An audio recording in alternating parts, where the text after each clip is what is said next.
हरे कृष्णा। आज हम लोग जो है श्रीमद् भागवतम के सप्तम स्कंद में प्रवेश करने जा रहे हैं। और सप्तम स्कंद में प्रवेश करने से पहले हम लोग जो है गुरु महाराज को प्रणाम करेंगे, भगवान कृष्ण को प्रणाम करेंगे मंत्रों के माध्यम से।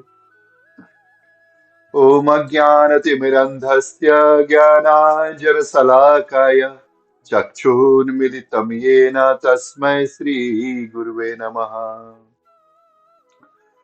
गुरुवे गौरचन्द्राय राधिकाय तदालये कृष्णाय कृष्णभक्ताय तद्भक्ताय नमो नमः। नमः ॐ विष्णुपादाय कृष्णपृष्ठाय भूतले श्रीमते भक्तिवेदान्त स्वामिनिति नामिने। नमस्ते सारस्वती देवे गौरवाणी प्रचारिणे निर्विशेष शून्यवादी पाश्चात्य देश तारिणे। जय श्री कृष्ण चैतन्य प्रभु नित्यानंद श्री अद्वैत गदाधार शिवासादि गौर भक्तवृंद। हरे कृष्ण कृष्ण कृष्ण हरे हरे, हरे राम राम राम हरे हरे। हरे कृष्णा। तो आज हम लोग देखेंगे कि सप्तम स्कंद में कैसे जो है इस छठे स्कंद के लास्ट में जब देखते हैं कि परीक्षित महाराज की भगवान जो है देवताओं का पक्ष लेते हैं और असुरों का वध करते हैं, तो वो प्रश्न करते हैं सुखदेव गोस्वामी से कि आपने जो ये बात मुझको बताई है, इससे तो मुझको यही लगता है कि भगवान जो है पक्षपाती हैं, पक्ष लेते हैं।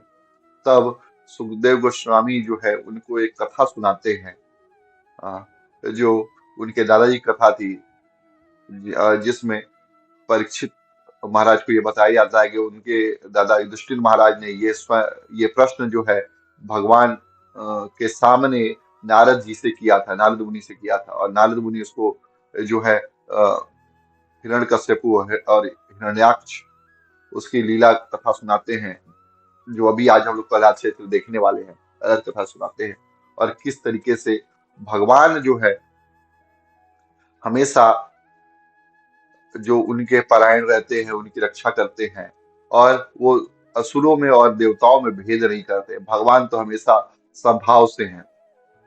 इसलिए कहते हैं हरि व्यापक सर्वत्र समाना प्रेम ते प्रकट हूं ही मैं जाना। इसलिए आइए हम अपना प्रेजेंटेशन देखते हैं, जिसमें सप्तम स्कंद में बताया गया है किस तरीके से भगवान उसी हमारी जो इच्छाएं रहती हैं उसके आधार पर हम जो है भगवान रिजल्ट देते हैं। और इसमें जो है प्रहलाद, हिरण्यकश्यपु और नरसिंह भगवान, इनको एक साथ हम कवर करेंगे। फिर अवधूत ब्राह्मण के बारे में देखेंगे और लास्ट में हम जानेंगे कि आखिर वर्णाश्रम धर्म क्यों करना चाहिए हमको। आप देखिए, उति मतलब होता है वो हमारी जो कर्म करने की इच्छा है, जो प्रवृत्ति है। अगर हमारी कर्म करने की इच्छा जो है अगर कल्याणप्रद नहीं है, हाँ, अगर अमंगलकारी है, तो हिरण्यकश्यपु जैसा हमारा हाल हो जाता है। भगवान देते हैं। और हमारा विश्व मंगल करने की हमारी भावना है, उति है हमारी, तो भगवान प्रहलाद महाराज जैसा हमको जो है हमारे ऊपर कृपा करते हैं। और भगवान तो अपना सानिध्य देते ही, अपनी कृपा करते हैं, अपना प्रेम तो देते ही है, साथ ही साथ भौतिक सुख सुविधाएं भी सब प्राप्त होती है। जैसे प्रहलाद महाराज को उन्होंने एक मनवंतर पूरा राज्य किया, जो करीब 71 चतुर्युग के बराबर है। और जो डिवोटीज होते हैं, भगवान के भक्त होते हैं, वो भी दो तरह के होते हैं। एक तो शुद्ध भक्त है जिनको कुछ इच्छा नहीं होती, सिर्फ और सिर्फ भक्ति करना चाहते हैं। और मिश्र भक्त होते हैं जो कर्म मिश्र, ज्ञान मिश्र और भक्ति मिश्र ज्ञानी होते हैं। जिसमें कर्म मिश्र भक्त ऐसे होते हैं जिनको लगता है कि हम सिर्फ और सिर्फ भगवान की भक्ति करेंगे तो ही और कर्म करेंगे तो हम भगवान के प्रॉपर तरीके से भक्त कर सकते हैं। और कुछ लोग ज्ञान को बढ़ाना चाहते हैं भक्ति में। वो उनका कहना है कि भक्ति में अगर ज्ञान नहीं हो तो भक्ति सही से नहीं कर पाएंगे। और कुछ लोग होते हैं भक्ति मिश्र ज्ञानी। ऐसे लोग जो होते हैं ज्ञानी तो होते हैं, लेकिन वो जो है भगवान के लिए भक्ति करते हैं, भजन करते हैं। हाँ। और जब प्रश्न करते हैं ये परीक्षित महाराज कि हे सुखदेव गोस्वामी जी, आप हमको ये बताइए कि क्यों हमको जो है वो हमको क्यों ऐसा नहीं लगे कि भगवान ने जो है पार्शियलिटी नहीं की है या भगवान जो है पक्षपाती नहीं है। तब सबसे पहले इस प्रश्न को सुन करके बहुत ही आनंदित होते हैं सुखदेव गोस्वामी और कहते हैं कि साधु पृष्ठ महाराज हरे चरित अद्भुतम यद भागवत महात्म्यम भगवत भक्ति वर्धनम। आपने भागवत का महात्म्य पूछा है, जिसको मैं बताऊंगा आपको, जिसको बताने से भगवत भक्ति का वर्धन होता है। साधु पृष्ठ, कभी कभी जो प्रश्न है इतना सुंदर होता है कि सुखदेव गोस्वामी तारीफ करने से रोक ही नहीं पाते और ये इतिहास जो है उस उनको सुनाते हैं। हम्म, और वो बताते हैं कि एक समय की बात है जब यज्ञ हो रहा होता है। हाँ, और एक यज्ञ में जब अश्वमेध यज्ञ कर रहे होते हैं और युधिष्ठिर महाराज करते हैं, तो उस समय भगवान, वहां पे अग्र पूजा होती है, भगवान की अग्र पूजा होती है। और ये देखकर शिशुपाल जो है वो बहुत ही गुस्से में हो जाता है, वो संभाल नहीं पाता उस चीज को और भगवान को भला बुरा बोलने लगता है, भला क्या बुरा ही बोलने लगता है।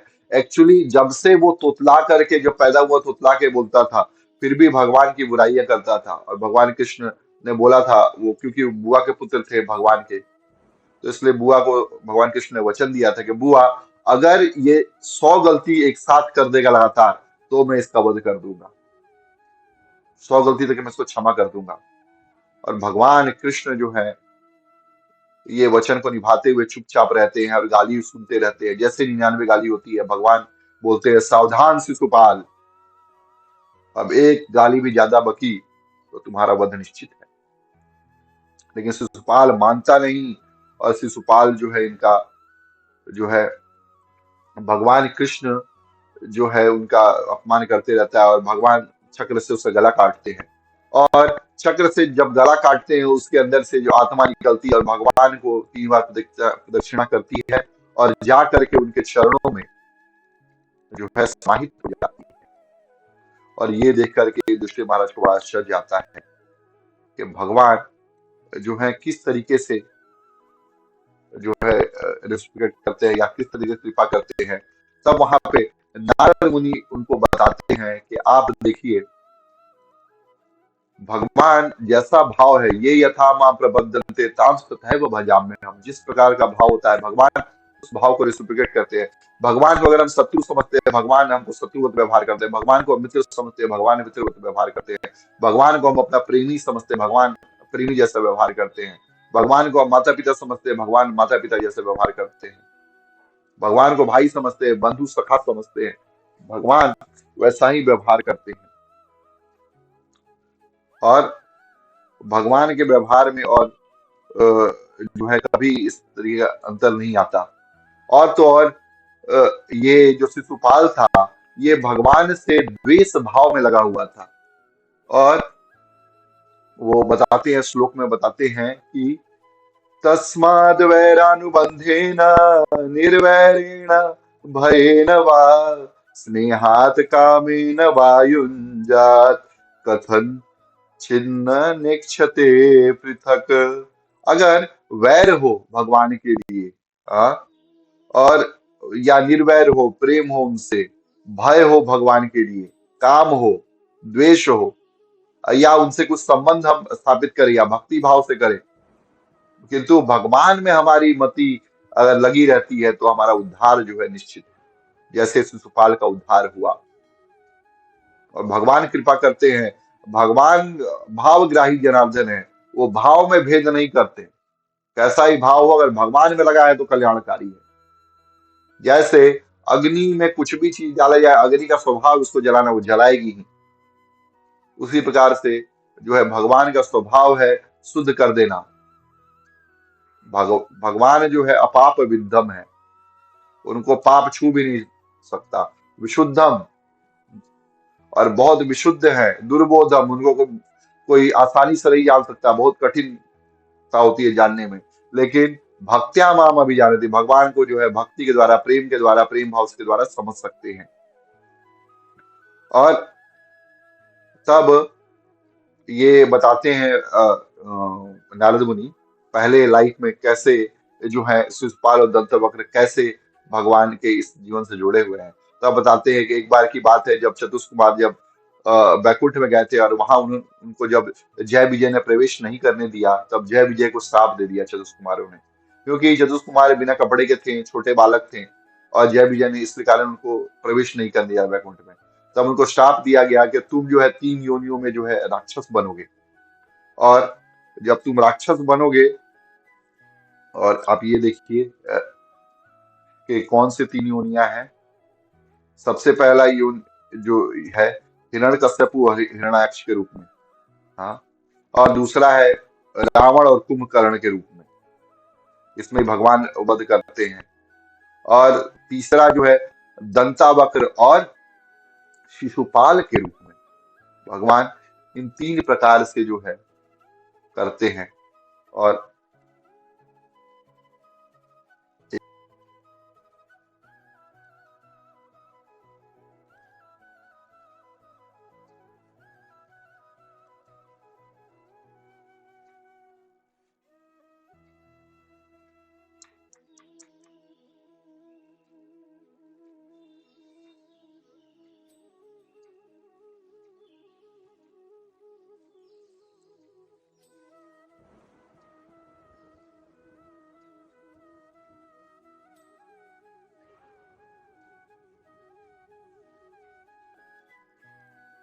और इस जन्म में वो लोग जो हैं बने हुए हैं शिशुपाल और दंतवक्र।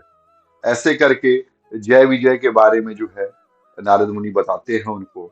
और ये जो है पास्ट टाइम्स उनको बताते हैं।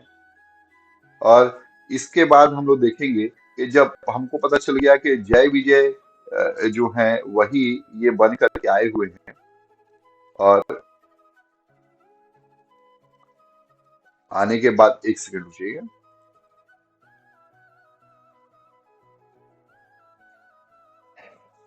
और जय विजय बनने के बाद उन लोगों ने जो है अपना, एक सेकंड, धन्यवाद, माफी चाहूंगा, एक सेकंड के लिए हो गया। और यहाँ पर जो है प्रहलाद के बारे में बताते हुए, हिरण्यकश्यप के बारे में बताते बताते बताते हैं वो कि किस तरीके से जो है ये एनिमिटी जो भगवान के प्रति सत्ता है, ये भक्तों के लिए भी हो जाती है। और हिरण्यकश्यपु जिसके पुत्र भगवान का बहुत भक्त था, बहुत बड़ा भक्त था, उसके लिए भी उनके मन शत्रु की भावना उठ गई, और हिरण्यकश्यपु जो है उनको मारना चाहता। अब जब ये सुना अ, अपने युधिष्ठिर महाराज ने, तो उन्होंने क्या किया कि यही प्रश्न जो ये पूछा कि क्यों शत्रुता हो गई, क्या रीजन है, आप पूरी कहानी जो है विस्तार से हमको सुनाइए। और ये पूरी कहानी जो है फिर विस्तार से उनको जो है नारद मुनि सुनाते हैं। और एक समय की बात है जब बताते हैं कि उनके भाई का वध जब भगवान ने कर दिया, वराह देव ने हिरण्याक्ष का, तो बहुत उनको पीड़ा हुई कि क्यों हमारे भाई का वध किया गया। और उनके चिता पर जब चिता जलने वाली थी उस समय उनकी माता रो रही थी, उनकी भाभियां रो रही थी, उनको सब सांत्वना दे करके बोला कि आप चिंता मत कीजिए, आ, ये तो आत्मा तो अजर अमर है और शरीर तो नाशवान है, आप, लेकिन मैं जो है इसका बदला अवश्य लूंगा, और विष्णु को जो है खत्म कर दूंगा, मैं जा रहा हूँ तपस्या करने, आप चिंता मत कीजिए। और वो ऐसा बोल करके तपस्या करने जाते हैं, ब्रह्मा जी से और वर मांगते हैं कि ना मैं दिन में मरूं, ना रात में मरूं, ना 12 महीने किसी महीने में मरूं, ना धरती में मरूं, ना आकाश में मरूं। ऐसे ऐसे वर मांगते हैं कि उसकी मृत्यु लगभग असंभव हो जाती है। और ये मांग करके फिर जो है अत्याचार करना चालू करते हैं देवताओं पे। और हिरण्यकश्यपु क्या करता था, जहां यज्ञ हो रहा है वहां पे जाकर के जो है यज्ञ का विध्वंस कर दिया, जहां पेड़ पौधे वाटिकाएं लगी है, फूल लगे, उनको उजाड़ देना। हाँ। और तो और वो इतना खतरनाक था कि वो पृथ्वी को बोलता था कि कोई हम तुमको जो है ना बीज बोने ना कुछ करेंगे, तुमको अपने से फल देना है, फसल उगाना है, और नहीं हुआ वो तो जान जाना है, हमसे बुरा कोई नहीं होगा। और सब लोग देते थे उसको टैक्स। उसको अगर थोड़ी ठंड लगती थी या गर्मी लगती थी, तो ऐसा नहीं कि वो पंखा चलाए, एसी चलाए, नहीं, वो सूर्य की ओर देखता था और सूर्य का जो ताप है अपने आप कम हो जाता था। ये अद्भुत उसकी वीर्यता थी। इतना सॉरी, हिरण्यकशिपु इतना खतरनाक अ, ये था, राक्षस था। और इतनी शक्ति उसकी बढ़ गई थी, उसने देवताओं के स्वर्ग पे अधिकार कर लिया था। सारे देवता लोग त्राहिमाम त्राहिमाम होकर के घूम रहे थे, भगवान के पास गए और भगवान ने कहा कि तुम जो है चिंता मत करो, जब वो मेरे भक्त प्रहलाद पे आक्रमण करेगा, तकलीफ देगा अपने निज हाथों से, तब मैं उसका वध कर दूंगा। और भगवान यहाँ पे बहुत सुंदर श्लोक बोलते हैं, यवा देवेषु वेदेषु गोषु विप्रेषु साधुषु धर्मे मयि च विद्वेषा सवा आसु विनश्यति। जो देवताओं से, वेदों से, गौओं से, ब्राह्मणों से, साधुओं से, धर्म से विद्वेष करता है, वो मेरा विद्वेष मानना चाहिए। और मेरा जो विद्वेष करता है वो तो मेरा विद्वेष कर ही रहा है, इन सब से भी जो विद्वेष कर रहा है वो सीधे सीधे मुझसे दुश्मनी ले रहा है। इसीलिए सवा आसु विनश्यति, वो अतिशीघ्र ही जो है विनाश को प्राप्त कर जाएगा। आप चिंता मत कीजिए बिल्कुल। और ये बहुत सुंदर ये समझाते हैं। और फिर जो है जब हिरण्यकशिपु के घर में जब प्रहलाद पैदा लेते हैं, वास्तविकता में होता क्या है, जब हिरण्यकशिपु यहाँ पे जब तपस्या करने जाते हैं तो सारे देवता सोचते हैं कि इसकी जो पत्नी है कयाधु, ये गर्भवती है, इसका अगर वध कर देंगे हम लोग तो इसका जो बेटा है वो भी तो असुर होगा, और वो जो है उसके अत्याचार से तो कम से कम बचेंगे। लेकिन नारद मुनि वहां पे उसको रोक देते हैं और बोलते हैं कि इसको मत मारो, ये भगवान का बहुत बड़ा भक्त बनेगा। और उसको अपने आश्रम में कयाधु को लेकर के आते हैं और कयाधु को उपदेश देते हैं, भागवत सुनाते रहते हैं। और वही उपदेश जो है कयाधु के गर्भ में प्रहलाद महाराज सुनते हैं और भगवान के इतने बड़े भक्त बन जाते हैं। और बचपन में फिर जब उनको गुरुकुल भेजा जाता है, जहाँ पे धर्म, अर्थ और काम के बारे में शिक्षा दी जाती है, मोक्ष के बारे में कोई शिक्षा नहीं दी जाती, वहां पर वो भक्ति की बातें करते रहते हैं। और हिरण्यकशिपु से जब मिलने के लिए आते हैं गुरुकुल से, तो हिरण्यकशिपु उनसे पूछता है कि कौन सी बात तुमको सबसे अच्छी लगी पुत्र, तुम बताओ। तब प्रहलाद महाराज कहते हैं, तत्साधु मन्ये असुरवर्य देहिना सदा समुद्विग्न दियाम सतग्रात हेत्वात्मपातं गृहम् अंधकूपम् वनम व्रजेत तद हरिमाश्रयेत। हे पिताजी, हे असुरों में श्रेष्ठ, मैं उसको सबसे उत्तम मानता हूँ जिसमें भगवान की भक्ति सिखाई गई है, बताई गई है। तत्साधु मन्य असुर वर्य दीना सदा समुन्न। और ऐसे लोग जो सदा संविघ्न है, ऐसे गृहस्थ लोग जो अंधकूप में गिरने वाले हैं, उनको सब छोड़ छाड़ करके भगवान भक्ति के लिए जो है मधुवन जाना चाहिए। और ऐसा जब बोलते हैं तो हिरण्यकशिपु हंसता है, हा, हा, हा। कौन है जो हमारे शत्रु का एजेंट है जो इसको शिक्षा दे रहा है, थोड़ा कड़ा करो इस पे जो है पहरा, और ठीक से इसको पढ़ाओ। और फिर जो है उनको पढ़ाने की जिम्मेदारी संडा और अमर को दी जाती है, ये शुक्राचार्य के पुत्र थे। और फिर जब दोबारा लौट के आते हैं प्रहलाद महाराज, तो तब दोबारा पूछने पे बोलते हैं, श्रवणम कीर्तनम विष्णु स्मरणम पाद सेवनम अर्चनम वंदनम दास्यम साख्यम आत्मनिवेदनम इति पुंसार्पिता विष्णु भक्ति चेन्नवलक्षणा क्रियते भगवत्यध्या तन्मय मन्नि अधितम उत्तमम। हे पिताजी, श्रवण कीर्तन किसका? विष्णु का। स्मरण, वंदन, पाद सेवन, दास किसका? भगवान का। साक्ष्य और आत्मनिवेदन, अपने को आपको समर्पित कर देना, ये नवदा भक्ति पिताजी मैं इस सबको श्रेष्ठ मानता हूँ, क्योंकि ये भगवान के लिए प्रेम उत्पन्न कर देता है। हाँ? और ये सबसे सर्वश्रेष्ठ है। और हिरण्यकश्यपु ने गुरु पुत्रों को डांटा और बोला कि अरे तुम यही सब सिखा रहे हो। लेकिन गुरु पुत्रों ने बोला कि न मत प्रणीतम न पर प्रणीतम सुतो वदत्येष तवेन्द्र शत्रु। अरे ना मेरे द्वारा किया गया है ना और दूसरे के द्वारा किया गया है। हाँ। और हे असुरेंद्र, असुरों के इंद्र, ये आपके शत्रुओं के द्वारा जो है सिखाया गया है। और ना ये आपके शत्रु द्वारा भी नहीं सिखाया गया। क्यों? क्यों?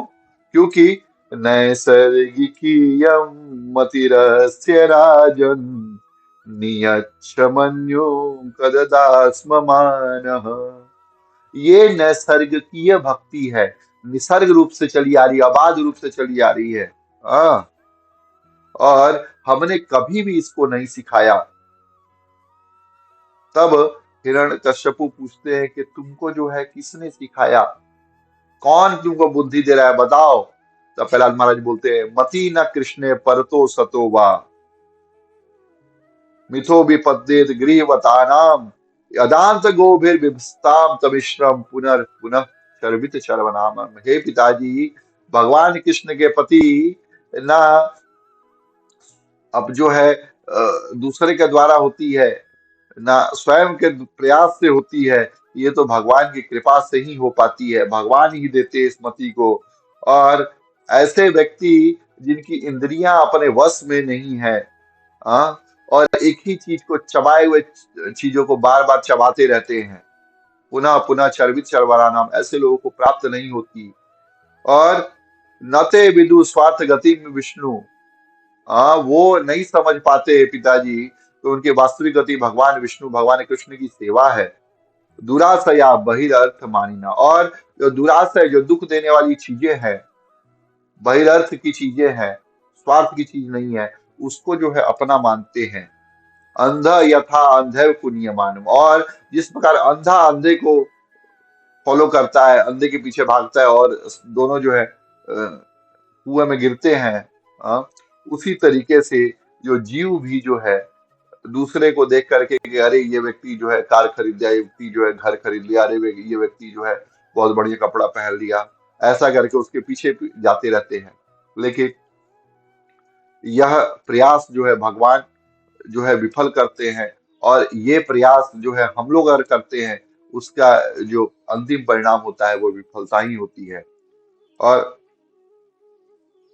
भगवान के चरणों में जब मति लगती है वो तभी लग पाएगी जब भगवान की कृपा हो।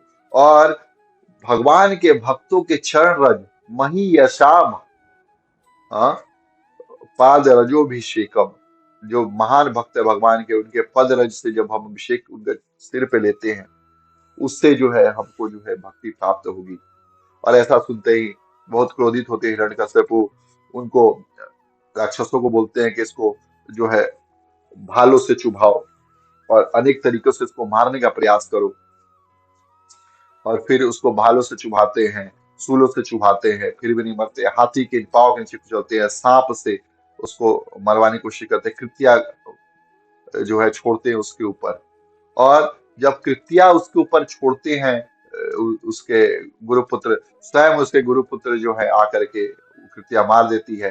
तब प्रहलाद महाराज जो है प्रणाम करते हैं भगवान को, बोलते हैं कि अगर अगर गुरु महाराज, मेरे गुरु महाराज है, इनके प्रति मेरा थोड़ा सा भी द्वेष ना हो, मैं अगर आपसे प्रेम करता हूँ तो भगवान ये जी जाए। और गुरुपुत्र जी जाते हैं। हाँ।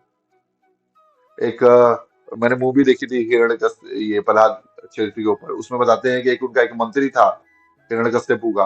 वो उनको भगवान मानता था, उनकी पूजा करता था, हमेशा ओम हिरण्यकश्यपाय नमः, ओम हिरण्यकश्यपाय नमः जपता था। लेकिन जब उसकी पुत्री मर गई और उसको लेकर के आया हिरण्यकश्यप के सामने के इसको जिला दीजिए मालिक, लेकिन मालिक उसको जिला ना सके। और प्रहलाद महाराज ने भगवान का नाम लेकर के ओम नमो नारायणाय बोल करके उसको जिला दिया। और वहां पे है प्रहलाद की जो है और वाहवाही हो गई। इसको देख करके हिरण्यकश्यप जो है जल उठा। तो बहुत तरीके से मारने का प्रयास किया। जो हम लोग होलिका दहन मनाते हैं वो इसलिए करते हैं कि होलिका जो है प्रहलाद को लेकर गोद में बैठ गई और उसको वरदान मिला था कि तुम कभी जो है जलोगी नहीं अग्नि से। लेकिन प्रहलाद जो है बच के निकल आते हैं और होलिका जो है वो जल के भस्म हो जाती है। और ये जो दिन है हम अच्छाई पे बुराई पे अच्छाई की जीत मनाते हैं, इसलिए हम होलिका दहन जो है होली के एक दिन पहले करते हैं। इस तरीके से और भी बहुत तरीके से उनको जो है मारने का प्रयास किया गया। भोजन नहीं दिया गया, छल से उनको मारने का प्रयास किया गया, बर्फ में उनको डुबो करके मारने का, समुद्र में डुबो करके मारने का प्रयास किया गया, आग के द्वारा प्रयास किया गया, फिर भी जो है नहीं बचे, नहीं मार पाए उनको। तो थक हार के फिर जो है उनको फिर से गुरुकुल में भेजा गया। अब यहाँ पे जब गुरुकुल में उनको भेजा गया, तो यहाँ पे उनके ग्वाल बाल कह रहे, उनके जो सखा मित्र थे वो पूछते हैं कि कैसे तुमको भक्ति प्राप्त हुई, हमको ही बताओ, और किस तरीके से भक्ति करनी चाहिए वो सुनाओ, समझाओ। तब वहां पहला में बहुत सुंदर श्लोक बोलते हैं, कौमारमाचरेत प्राज्ञो धर्मान भागवतानिह दुर्लभम मानुषम जन्म तदपि अध्रुवमर्थदम। ये जो भक्ति है 5 साल से करना चाहिए, कुमार अवस्था से करना चाहिए। हाँ, धर्मान भागवतम, भागवत धर्म। और क्योंकि ये मनुष्य जीवन तो बहुत ही दुर्लभ है और बहुत ही क्षण भंगुर है, लेकिन अर्थदम जो हमारा अर्थ है उसको प्रदान करने वाला है। और फिर उनसे पूछा जाता है कि ये आपने किससे सीखा, तो बताते हैं कि ये मैंने नारद मुनि, मेरे जो गुरु महाराज है, उनसे मैंने, जब माँ के यादु गर्भ में था मैंने ये शिक्षा ग्रहण की थी। इससे हमको ये सीखना चाहिए कि माताएं बहनें जो भी गर्भ धारण करती हैं उनको जो है अच्छी चीजें सुनना चाहिए, भगवान की भक्ति के बारे में सुनना चाहिए। और जब भगवान की भक्ति के बारे में सुनती है, भगवान की लीलाओं के बारे में सुनते हैं, तब वो जो है सही रूप से जो है बच्चे को कुछ अच्छा दे पाती हैं। तो अब प्रश्न आता है कि भगवान से प्रेम कैसे बढ़े। हाँ, तब बहुत सुंदर श्लोक बोलते हैं यहाँ पे प्रहलाद महाराज की, गुरु शुश्रूषया भक्त्या सर्वलब्धार्पणेन च संगेन साधु भवतानाम ईश्वराराधनेन च श्रद्धया तत्कथायां च कीर्तनैर्गुणकर्मणाम् तत्पदाम्बुरुध्यानात् तल्लिंगम इच्छादिभी। गुरु शुश्रूषया, गुरु की सेवा करने से और भक्ति के साथ, और जो कुछ हमको मिलता है वो जाकर के हम गुरु महाराज को दे देते हैं। स्व जो भी हमको उपलब्ध है वो अर्पण कर देते गुरु महाराज को। और साधु पुरुषों के संग से, जो भगवान के भक्त हैं, और भगवान की आराधना पूजा करने से, और भगवान की कथा को जो है श्रद्धा भाव से सुनने से, और उनके गुण कीर्तन को, उनके नाम कीर्तन को करने से जो है हमको भगवान स्वाभाविक प्रेम हो जाता है, इसलिए समझाते हैं। और तब हिरण्य कश्यपु ने देखा कि सारे बालक भी भगवान के भक्त बन गए हैं, तब उसको जो है बहुत क्रोध आया, और उसने बोला कि तुम किसके बल पर यह प्रचार का कार्य कर रहे हो, इसको जो है अभी के अभी बंद कर दो, वरना मैं जो है तुम्हारा वध कर दूंगा। तुम बताओ, जो तुम्हारा सपोर्ट करने वाला वो कहाँ है, तुमको बचा पाएगा। तो प्रहलाद महाराज बोलते हैं कि पिताजी, भगवान तो हर जगह है, यत्र तत्र सर्वत्र भगवान विद्यमान है। तो हिरण्यकश्यप बोलता है, क्या इस खंबे में भी है? तो प्रहलाद महाराज बोलते हैं कि हाँ, इस खंबे में भी है। कुछ आचार्य टिप्पणी करते हैं कि भगवान देख रहे थे कि हिरण्यकश्यप किस खंबे की ओर इशारा कर रहा है, जिस खंबे को इशारा करेगा वही मैं खड़ा हो जाऊंगा। भगवान भी वेट करते हैं कि कब मेरा भक्त की जो इच्छा हो मैं पूर्ण करूं। इसलिए भगवान से हमको प्रेम भक्ति करना चाहिए। और फिर जैसे ही उस खंबे को, जब प्रहलाद के कहने पर उसने जो है जोर से मुक्का मारा, वो जो खंबा है वो चरचरा के फट गया, और वहां भगवान फिर जो है हिरण्यकश्यप को मारने के लिए भगवान नृसिंहदेव जो है स्वयं प्रकट हुए। और वो भगवान कैसे थे? ना मृगम ना मानुषम, भगवान प्रकट हुए। और क्यों प्रकट हुए? तब वहां पे बहुत सुंदर श्लोक आता है, सत्यम विधातुम निज भृत्य भासितम व्याप्तिम च भूतेष्वखिलेषु चात्मना अदृश्य अदृश्य तद्भुत रूपम उद्वहन स्तंभे सभायाम न मृगम न मानुषम सत्यम विधातुम निज भृत्य भासितम। अपने जो भृत्य निज भृत्य है, अपने स्वयं के जो नौकर हैं, उनके जो है सत्य करने के लिए उनके वाक्य को भगवान जो है प्रकट हो जाते हैं। स्तंभम सभायाम ना मृगम न मानुषम, सारे सभा में स्तंभ के बीचों बीच प्रकट होते हैं भगवान। और ना वो मृग थे न मानुष थे, ब्रह्मा के द्वारा बनाई हुई सृष्टि से परे थे, क्योंकि वो स्वयं साक्षात भगवान थे। और उनका जो रूप था अति विचित्र रूप था, मृगेंद्र रूप में थे। और तब हिरण्यकश्यपु वो जब ठहाका मार के हंसने लगते हैं, भगवान हिरण्यकश्यपु जो है उनके ऊपर प्रहार करने का प्रयास करता है, अलग अलग तरीकों से मारता है, लेकिन भगवान जो है जैसे कि बिल्ली एक चूहे को पकड़ लेती है, उसी तरह से भगवान उसको पकड़ के थोड़ा खेल करते हैं हाथ में करके, और फिर थोड़ा छोड़ देते हैं। ऐसे करके समय व्यतीत होते रहता है और शाम का समय आता है। तब भगवान उस हिरण्यकश्यपु को उठा करके हिरण्यकश्यप को उठा के अपने गोद में बैठाते हैं, और चौखट के बीचों बीच लेकर के, ना दिन था ना रात थी, शाम का समय था, और लेकर के उसको चीर डालते हैं। हाँ, हिरण्यकश्यप मर्दन नरसिंहदेव भगवान की जय, प्रहलाद महाराज की जय। और यहाँ पे हिरण्यकश्यप का वध होता है, और भगवान फिर भी बहुत क्रोध में रहते हैं, और हिरण्यकश्यपु की आंतों को लेकर के वो अपने गले में लपेट लेते हैं, उसके सिंहासन में बैठे रहते हैं, और इतने क्रोध में रहते हैं कोई उनके पास नहीं जाता। ब्रह्मा जी नहीं जाना चाहते हैं, लक्ष्मी तो दूर से ही देख करके भाग जाती है, बोलती है कि मैंने, ये मेरे पति तो है लेकिन इतना क्रोधित स्वभाव मैंने कभी नहीं देखा इनका, अद्भुत रूप था। और तब जो है प्रहलाद महाराज को वहां भेजा जाता है।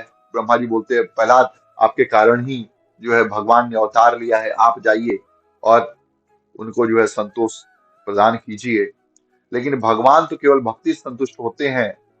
मन मन्ये धनाभिजन रूप तपस्सु तोजस तेज प्रभाव बल पौरुष बुद्धि योग नाराधनाय हि भवन्ति परस्य पुंसो भक्त्या तुतोष भगवान गजयूथ पाय। अरे भगवान ना आपके रूप माधुरी पे रीझते हैं, ना भगवान आपके बुद्धिमता पे रीझते हैं। संत लोग तो गाते हैं, न जाने कौन से गुण पर दया निधि रीझ जाते हैं। किस गुण पर भगवान रीझ जाते हैं पता नहीं। कुछ संत लोग तो बोलते हैं पता नहीं हमारे अंदर गुण तो है नहीं, पता नहीं कौन से अवगुण पे भगवान रीझ गए हैं। हाँ? भगवान अवगुण पे रीझ जाते हैं कई बार। एक बार एक शिव जी का भक्त था, शिव जी का भक्त क्या कहें, चोर था। और वो जो है मंदिर में आया चोरी करने के लिए, देखा कुछ है नहीं, और शिव जी के ऊपर जो है घंटा लटक रहा था। तो हाथ पहुंचने का प्रयास किया, हाथ पहुंच नहीं रहा था, तो शिवलिंग पे ही चढ़ गया और घंटा निकालने लगा। और ये देख के भगवान शिव हंसे, बहुत कौतकी, और प्रकट हो गए, बोले कि तुम मेरे बहुत महान भक्त हो, सब लोग मुझ पे फूल चढ़ाते हैं, दूध चढ़ाते हैं, धतूरे का फल चढ़ाते हैं, लेकिन तू तो स्वयं ही मुझ पे चढ़ गए। आनंद आ गया, जो चाहे मांग लो। और तब उसको जो है प्रसन्न होते हैं। तो भगवान कभी कई बार ऐसे ही प्रसन्न हो जाते हैं। उतना विष देने आई थी, भगवान प्रसन्न हो गए, बताइए, रीझ गए भगवान। बताइए, विष देने आई, इसमें रीझने वाली कौन सी बात है? शिशुपाल गाली दे रहा है, भगवान रीझ करके उसको स्वरूप मुक्ति अपना स्वरूप दे देते हैं। लो अब गाली देते रहो, मैं खुद का स्वरूप तुमको दे रहा हूं, दो गाली अपने आप को। है भगवान, आह, ये बोलते बोलते ये जो है ये गदगद हो जाता है, ये कैसे भगवान देते हैं। हाँ, और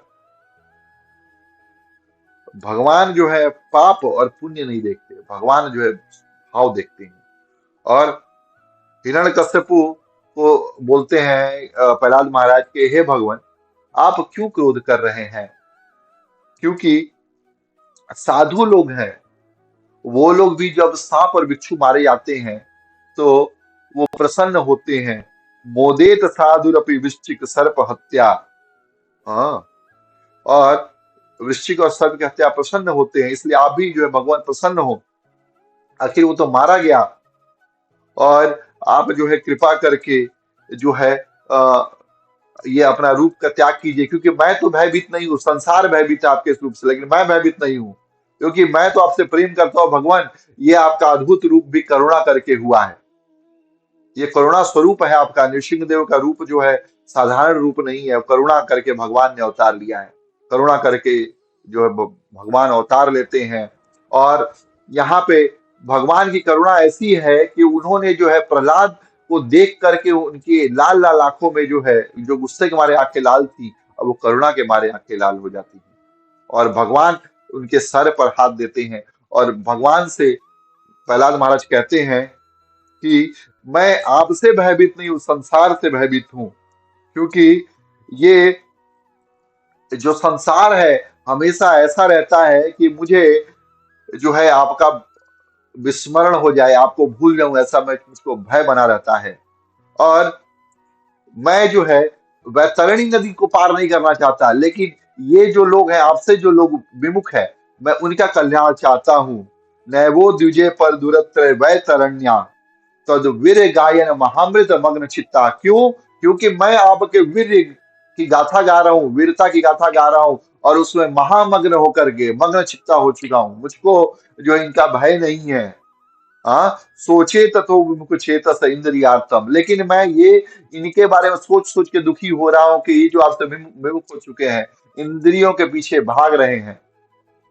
हाँ, माया सुखाय भरम तो, हाँ, माया सुखाय भरम उद्वहतो विमूढ़ान। ये जो मूर्ख है, विमूढ़ मतलब विशेष रूप से मूर्ख है, ये इतने बड़े गधे हैं, ये अपना फायदा ही नहीं जानते हैं, भरमते रहते इधर से उधर। और इन सबको सोच करके जो है मैं उद्वेलित होता हूँ, कष्ट में आ रहा हूँ। आप जो है इनके ऊपर कृपा कीजिए, और ऐसे जीवों को छोड़ करके मैं मुक्ति नहीं पाना चाहता, हे भगवान, क्योंकि मैं तो आनंद में हूँ, मैं तो आपकी भक्ति कर ही रहा हूँ, मैं तो आपके प्रेम में डूबा हुआ हूँ, लेकिन ये लोग नहीं कर पा रहे, इसलिए उसको उसका कष्ट है। हाँ, और फिर तब वो बोलते हैं कि यह संसार जो है काम वासना में लगा हुआ है, सब एक दूसरे के पीछे, स्त्री पुरुष के पीछे, पुरुष स्त्री के पीछे भाग रहा है। हाँ, और इसी में इनका दिन रात जा रहा है। हाँ, लेकिन मैं जो है ऐसा नहीं चाहता, क्योंकि कोई भी व्यक्ति अगर आपसे मिलेगा, अगर देवता लोग हो या ऋषि मुनि साधु संत लोग, ये सब जो है आत्म कल्याण चाहते हैं, इसमें उसमें लगे रहते हैं, और जंगलों में जाके तपस्या करते हैं अपनी लाभ के लिए। लेकिन जो है मैं जो है ऐसा नहीं चाहता, मैं चाहता हूँ कि मैं इनके बीच रहूं, इनकी सेवा करूं, इनकी और आपकी भक्ति करता रहूं, और इनको आपकी भक्ति के लिए प्रेरणा देता रहूं। और आपको जो है भक्ति के माध्यम से प्राप्त करूं, क्योंकि भगवान आपको जो है भक्ति मार्ग से ही प्राप्त किया जा सकता है, और 6 प्रकार से भक्ति कर सकते हैं, जिसमें वो बताते हैं कि प्रार्थना के द्वारा, नमस्कार के द्वारा, और कर्मों को अपने भगवान को अर्पण के द्वारा, उनको भगवान के लिए पूजा आराधना करना, और भगवान की चरण का चिंतन करना, और भगवान के लीला कथा जो श्रीमद् भागवतम है उसका श्रवण करना, ये जो 6 प्रकार की भक्ति है, ये करते हैं जब हम, तब जो है हम वास्तविक सुख की प्राप्ति कर सकते हैं, ऐसा प्रहलाद महाराज बोलते हैं। और फिर भी नरसिंह देव बोलते हैं, फिर भी तुमको जो मांगना है मांग लो। तब प्रहलाद महाराज बोलते हैं कि हमारे पिताजी को मुक्ति दीजिए। तब हिरण्यकश्यपु बोलते हैं, हिरण्यकश्यपु कह रहे हैं, भगवान नृसिंह देव बोलते हैं, हिरण्यकश्यपु को तो मोक्ष ऑलरेडी मिल गया है, उसको मोक्ष की प्राप्ति हो गई, और यही नहीं, तुम्हारी जो 21 पीढ़ियां थी प्रहलाद, उसको ही मैंने मोक्ष दे दिया है। जो आने वाली 21 पीढ़ियां हैं उनको मोक्ष की प्राप्ति होगी, और अवश्य ही होगी, तुम चिंता मत करो। और कुछ मांगना है तो मांगो। तो प्रहलाद महाराज बोलते हैं, यदि दास्यसि में कामान वरांस्तव वर दर्शभ कामानाम हृदय असंरोहम भवतस्तु वृणे कम। मुझको आप ऐसा वरदान दीजिए कि मुझको कोई वरदान की लालसा ना रहे। हमको मतलब एक तरह से मांग रहे कि कोई वरदान ना मिले, और नरसिंह देव जो है बहुत प्रसन्न होते हैं, फिर भी बोलते हैं कि पुत्र तुमने तो कुछ नहीं मांगा, लेकिन मैं तुमको अब अपने तरफ से दूंगा। और उसको बोलते हैं कि 71 चतुर्युग तक तुमको राज्य करना है, एक मनवंतर तक पूरा। और उसके बाद जो है तुमको जो है रसातल में तुमको जो है दिया जाएगा। और जब यह ब्रह्मांड अंत करेगा तब तुम ब्रह्मा जी का जब दिन खत्म होगा तब तुम जो है मेरे पास आओगे, आ जाओगे, मेरे धाम को आ जाओगे, तुम चिंता मत करो। तो इस जगह में जो है यहाँ पे भी तुम आनंद भोगोगे, उसके बाद मरने के प्रयास जब शरीर का त्याग होगा तब तुम जो है मेरे धाम आ जाओगे, वहां पे भी आनंद भोगोगे। तो इस तरीके से भगवान जो है अपना कृपा जो है उस पर देते हैं। और यहाँ पे जब कृपा देते हैं तो भगवान से जो है दृष्टि महाराज जो है नारद मुनि से प्रश्न करते हैं कि भगवान को आपने बताया कि कोई तो नहीं समझ सकता, ब्रह्मा जी भी नहीं समझ सकते हैं, लेकिन शिव जी तो समझ सकते हैं। तो शिव जी समझ सकते हैं कि नहीं समझ सकते हैं, उसके लिए नारद मुनि उनको एक बहुत सुंदर कहानी बताते हैं त्रिपुरासुर की। वो कहानी जो है हम लोग अगले एपिसोड में, अगले वीडियो में देखेंगे। तब तक के लिए ग्रंथ श्रीमद् भागवतम विजय श्री प्रभुपाद की जय, टाइगर सीतानाथ प्रेमानंद हरि हरि बोल। श्री गुरुदेव की जय। हरे कृष्णा।